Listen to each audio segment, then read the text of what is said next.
Hi, I'm Jim Messina, CEO of the Messina Group and campaign manager for Barack Obama's 2012 re-election campaign.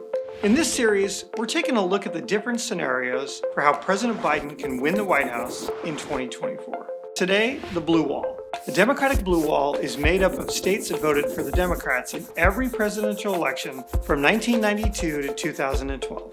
But in 2016, Trump flipped 3 states in the blue wall by just over 70,000 votes combined. Joe Biden recaptured these states in 2020 by running as a blue-collar, union-friendly Democrat and emphasizing the economy. If Biden can do it again, his path to victory is clear. Let's start with Michigan, where Democrats have had a lot of success since 2020. In 2022, a Democratic governor was re-elected by a large margin, and a ballot proposal protecting abortion won big. Democrats also won both chambers in the legislature for the first time in 40 years. But Trump still won here in 2016. Biden's going to want to lean hard into his strong relationships with labor, like he did in 2020, to ensure repeated success. Next up, Pennsylvania. Democrats have had a run of success since 2020 here. Democrats flipped a U.S. Senate seat, the governorship, and won 5 of the 7 special elections. But Pennsylvania is really 2 states, the urban centers of Philly and Pittsburgh, and the rural areas of the state that lean red, where winners like Joe Biden and John Fetterman overperform typical Democrats.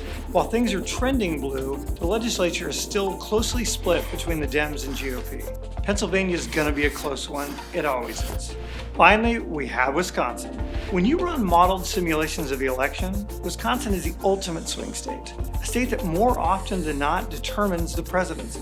It's the only state where Joe Biden won in 2020 and the Republicans won the U.S. Senate race 2 years later. Despite Wisconsin going blue in 3 of the last 4 elections, at the state level, Republicans have had real success over the last decade.